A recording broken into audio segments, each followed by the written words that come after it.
Have you ever watched someone get humiliated? Really humiliated? The kind where the whole room goes quiet, and thought, they have no idea who they just messed with?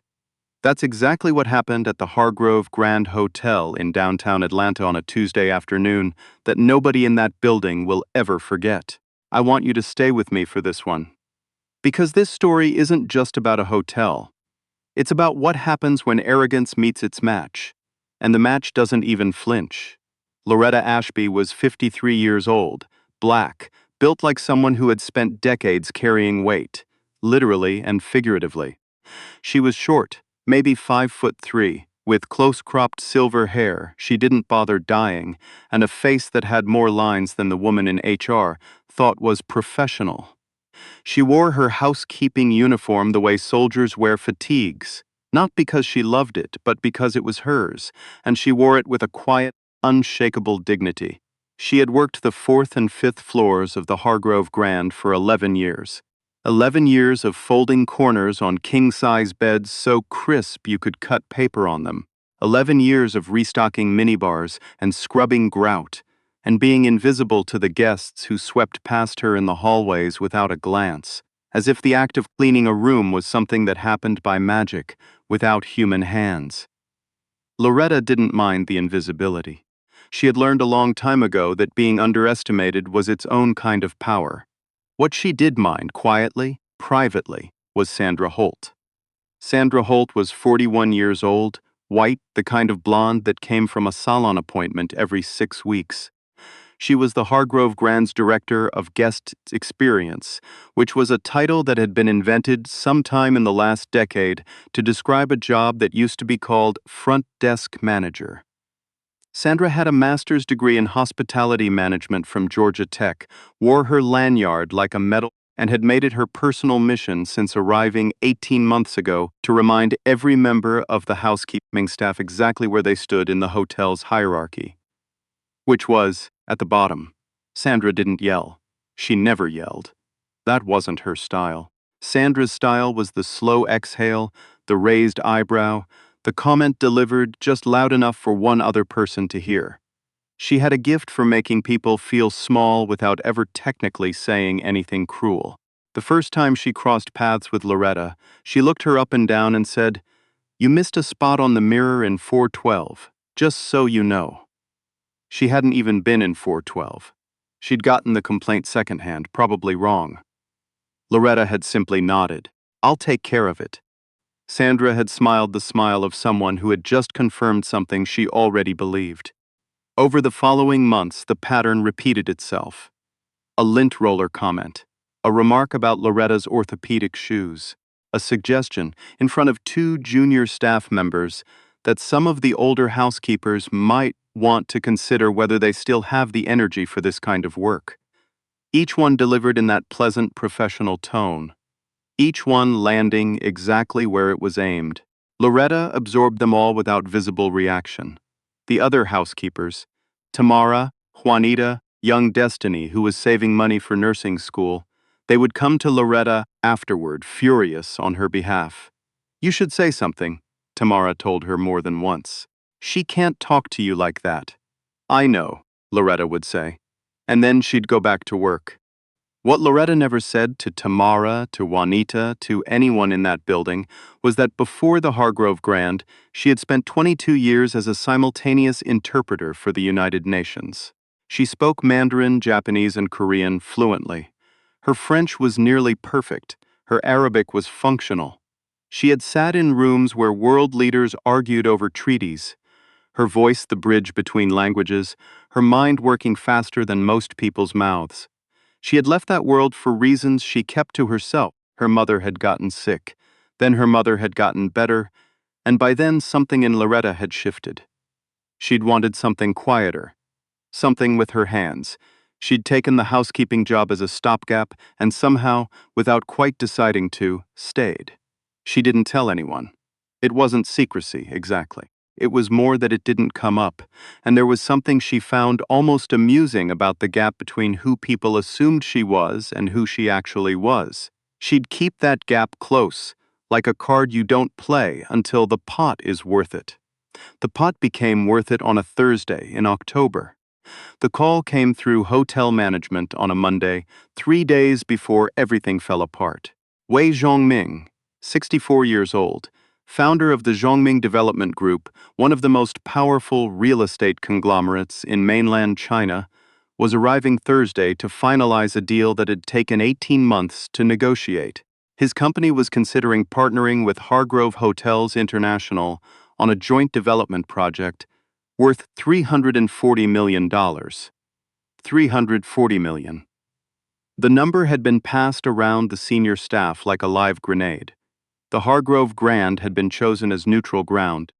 Wei Zhongming would spend 2 nights, meet with the Hargrove International executives on Friday morning.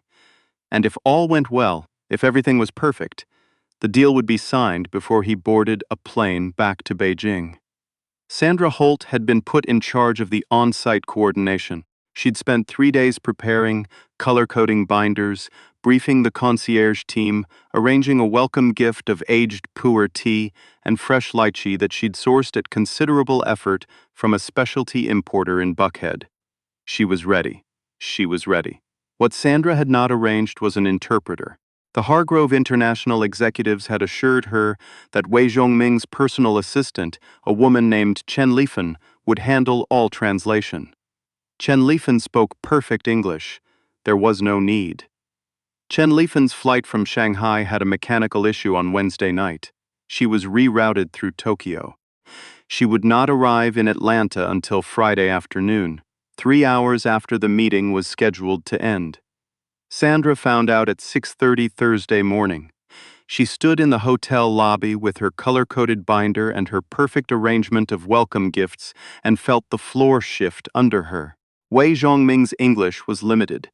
Conversational at best, transactional at worst. Certainly not sufficient for a complex business negotiation involving percentage splits and development rights and liability clauses. And the Hargrove International executives, 3 men from the company's Dallas headquarters who would be arriving Friday at 9 a.m., spoke no Mandarin at all. Sandra spent the next 4 hours on the phone. She called every interpretation service in Atlanta. She called 2 firms in New York. She called a professor of East Asian Studies at Emory, whose name she found on the university website at 7 a.m. She called a former colleague who'd once worked with a Chinese-American investment group. She called at one point a woman she'd met at a dinner party 2 years ago who had mentioned possibly speaking some Chinese. Nothing. Nobody available on 4 hours' notice for a sensitive, high-stakes business negotiation. Wei Zhongming arrived at 2 in the afternoon. He was a compact, elegantly dressed man, with a quiet authority that made the lobby feel smaller. He had 2 aides with him, both young, both silent. He shook Sandra's hand, accepted her welcome in English, smiled politely. His eyes, though, were already moving around the room, assessing. Sandra showed him to the presidential suite on the 8th floor. She had put together a welcome amenity that she was genuinely proud of. He nodded at it. He said something in Mandarin to one of his aides. The aide said something back.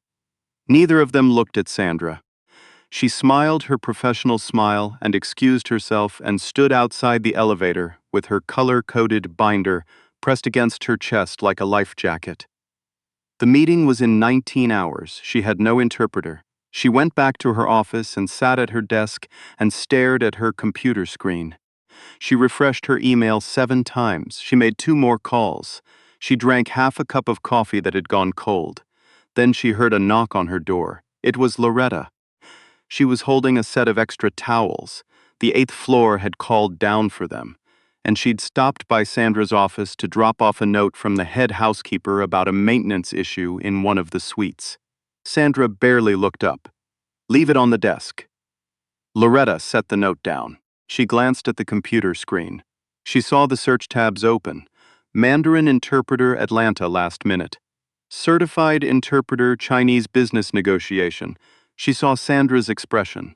She had seen that expression before, not often, but she recognized it. It was the expression of someone whose careful, meticulous plan was coming apart in their hands. Loretta paused. She thought about the 11 years, the lint roller, the mirror in 412, the comment about her shoes. The moment in front of Tamara and Juanita and young Destiny about whether older housekeepers still had the energy. She thought about it for exactly 3 seconds. Then she said quietly, "I speak Mandarin." Sandra looked up. The expression on her face was, there's really only one word for it, disbelief, not the polite, professional kind. The raw, unfiltered kind that bypasses training and manners and goes straight to what a person actually thinks. "I'm sorry, Mandarin," Loretta said. "I speak it, fluently.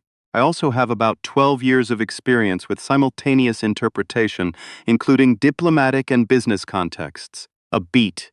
If you need someone for tomorrow's meeting." Sandra stared at her. Loretta waited. "You?" Sandra stopped, started again. "You're a housekeeper." "Yes," Loretta said. "I'm also a certified interpreter."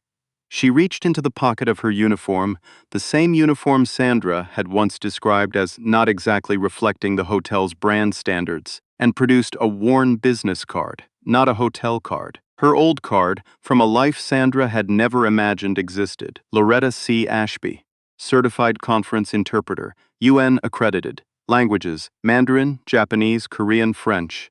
Sandra took the card, she read it. She read it again. The silence stretched. "The meeting is at 9 a.m., Sandra said finally. Her voice was careful now, very careful. "It's with Wei Zhongming, the developer." "I know who he is," Loretta said. "I've worked international real estate negotiations before. I'm familiar with the terminology." Another silence. Sandra set the business card down on her desk. She smoothed a crease in her binder that didn't exist. Then she looked up. "I would need you in a different capacity tomorrow," she said slowly. "Not in uniform. You'd need to present professionally," Loretta said. "Not an agreement. Just a statement of what she already knew." Yes." Sandra was recalibrating visibly, trying to locate her footing in a conversation that had completely inverted itself. "I'd need to clear this with the general manager." "Of course," Loretta said. She picked up the note she'd delivered, the one about the maintenance issue, and placed it slightly more squarely on the desk. "You know where to find me." She left without waiting for a response. The general manager, a methodical man named Arthur Prescott, verified Loretta's credentials within 40 minutes. He made 2 calls, one to the UN interpretation roster she'd given him as a reference, one to a former colleague at a conference firm in New York who had worked with Loretta for 6 years. Both calls came back emphatic. One of them, Arthur told her later, had actually laughed and said, "Loretta Ashby? You have Loretta Ashby on your staff? Do you know who she is?" Arthur arranged for Loretta to be given Friday morning off from her housekeeping duties. He also arranged for her to be compensated at the professional interpretation rate, which was, and this detail seemed to land on Sandra like a physical object, 4 times Loretta's hourly housekeeping wage. Friday morning, 9 a.m. Loretta arrived in the hotel's second-floor conference room in a charcoal blazer she had not worn in 3 years, dark slacks, her reading glasses on a chain around her neck. Her silver hair was the same as always. She wore small gold earrings that had belonged to her grandmother. She looked exactly like what she was. The Hargrove International executives, 3 men from Dallas, expensive watches, nervous energy, introduced themselves. They'd been briefed. They shook her hand with both of theirs. Wei Zhongming arrived at 9:04. He stopped when he saw Loretta. She greeted him in Mandarin, not the textbook kind, the kind that carries the weight of familiarity with culture, with context, with the particular cadences of how a man from that region and that generation speaks. She used an honorific she knew he would recognize. She asked, in the same breath, about his flight. His face changed, not dramatically. Wei Zhongming was not a dramatic man, but the slight wariness that sits in anyone's eyes when they're operating in a foreign language, the careful management of communication, it dissolved. "Just like that," he responded, and for the first time since he'd arrived in Atlanta, something in his posture relaxed. He looked at her, really looked at her, and said, in Mandarin, "Where did you learn to speak like that?" Loretta smiled. "My teacher was very demanding," she said. He laughed. One of his aides looked startled. Apparently, Wei Zhongming did not laugh often. The meeting ran 3 hours and 20 minutes. Loretta sat at the conference table between the two delegations and worked, the quiet, invisible work of a skilled interpreter, keeping pace with financial terminology and conditional clauses, and the particular way that Wei Zhongming structured his arguments when he was interested in something versus when he was stalling. She caught a nuance in his phrasing in the second hour that the Dallas executives would have completely missed.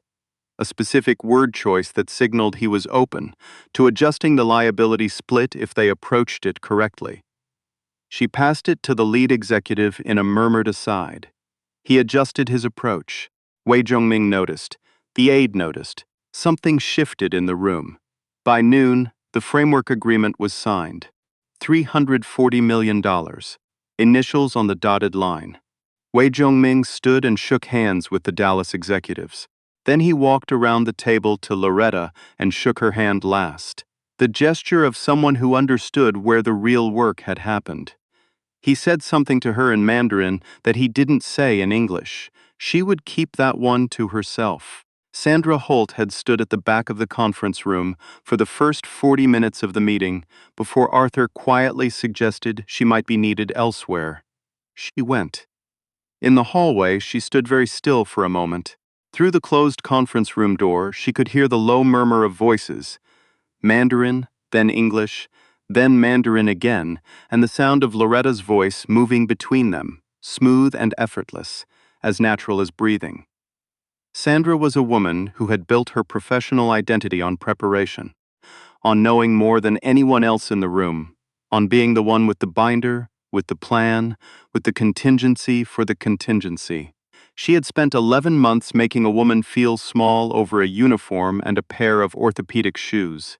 She stood in that hallway and understood, finally, the full weight of what she'd been doing. That afternoon, Arthur Prescott called Loretta into his office. He offered her a newly created position, Language and Cultural Services Coordinator, with a salary that reflected the position.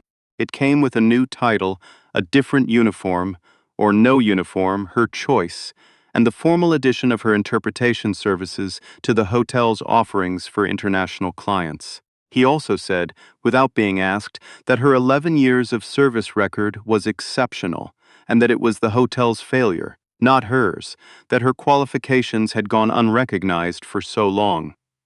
Loretta accepted the position. She asked for one thing, to keep her 4th and 5th floor rounds on Wednesday mornings. Not because she had to, because she wanted to. Because Tamara and Juanita and young Destiny saving money for nursing school deserved someone in that hallway who saw them. Arthur looked at her for a moment. Of course, he said. 3 weeks later, Sandra Holt submitted a resignation that the hotel did not work particularly hard to talk her out of. Tamara heard about it and came to find Loretta immediately, eyes wide. Did you know she was leaving?